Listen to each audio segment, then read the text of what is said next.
দিনটা ছিল আমাদের উইকেন্ডেতে আমরা কোথায় গেলাম, কি খেলাম এবং কি করলাম সেটা নিয়ে আজকের ব্লগ শুরু করছি। সো হ্যালো এভরিওয়ান, আমি টুকি ফ্রম টিয়ার টুগেদার পেজ। সকাল সকাল সব কাজ সেরে আমি শাওয়ার নিয়ে নিয়েছি।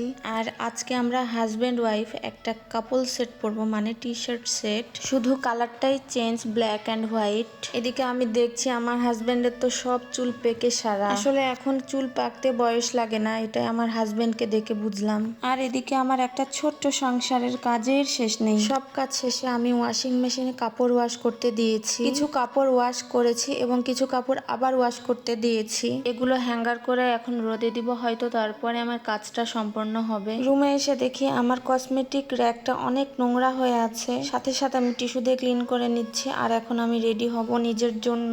আমি অলওয়েজ চেষ্টা করি যে বাড়িটা ক্লিন করে রাখার, কিন্তু আমি ইচ্ছার বিরুদ্ধে কখনোই কিছু করি না। আমার ভালো লাগলে আমি কাজ করি, আর যেই দিন ইচ্ছা করে না সেই দিন সব কিছু রেখে দেই। আমি কিন্তু তেমন একটা মেকআপ পারি না, তবে হালকা পাতলা যেটা পারি সেটাই আমার জন্য অনেক ভালো। আমাদের হাজবেন্ড ওয়াইফকে কাপল সেটটা পরে কেমন লাগছে অবশ্যই জানাবে। যখন আমরা কোথাও বের হই তখন গন্তব্যহীন হুটহাট কোথাও একটা চলে গেলেই হলো আমাদের কাছে মনে হয়। আমরা চায়নার দংওয়ান সিটিতে থাকি, তো সিটির মধ্যে অনেক সুন্দর সুন্দর এরিয়া আছে, আর এই জায়গাটার নাম হচ্ছে ইউল্যান্ড। আর আমাদের বাসা থেকে এখানে যেতে খুব একটা টাইম লাগেই না। মূলত এটা হচ্ছে একটা লেকের ধার। এই লেকটা ঘিরেই তৈরি হয়েছে বিনোদনের একটা স্থান। এতে এসে যেটা আমি খেয়াল করেছি, চাইনিজরা ফ্যামিলি নিয়ে টাইম স্পেন্ড করতে অনেক পছন্দ করে। অনেকেই উইকেন্ডেতে ফ্যামিলি নিয়ে এখানে টাইম স্পেন্ড করতে চলে আসে। এখানে একটা ফ্যামিলিতে অলরেডি ঘুমিয়ে পড়েছে।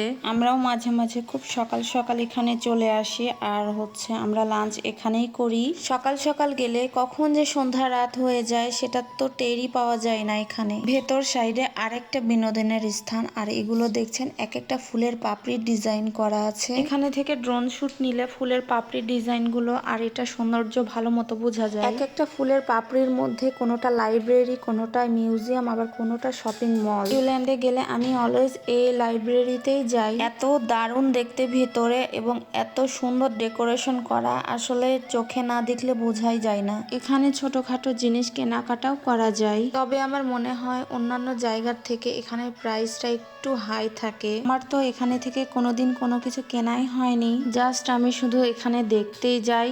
বাঁধিয়ে রাখা বইগুলো আমি এখানে ফার্স্ট টাইম দেখছি। বইগুলো এইভাবে বাঁধিয়ে রাখতে কখনোই দেখিনি। এই বইগুলো আমি কিনে নিতে পারবো, তবে হচ্ছে আফসোস আমি চাইনিজ পড়াই জানি না। ছোট বাচ্চাদের জন্য বিভিন্ন ধরনের কমিক বুক রাখা আছে এখানে। কিছু বই খোলা আছে, কিছু বই সিল করা আছে, যেগুলো কিনে নিতে হবে। আবার এখানে বসে পড়াও যাবে, ছোট বড় সবাই এখানে বসে বইগুলো পড়ে। আমি একটা বই নিয়ে ট্রান্সলেশন বের করে ট্রান্সলেট করে দেখছি বইগুলোতে কি লেখা আছে।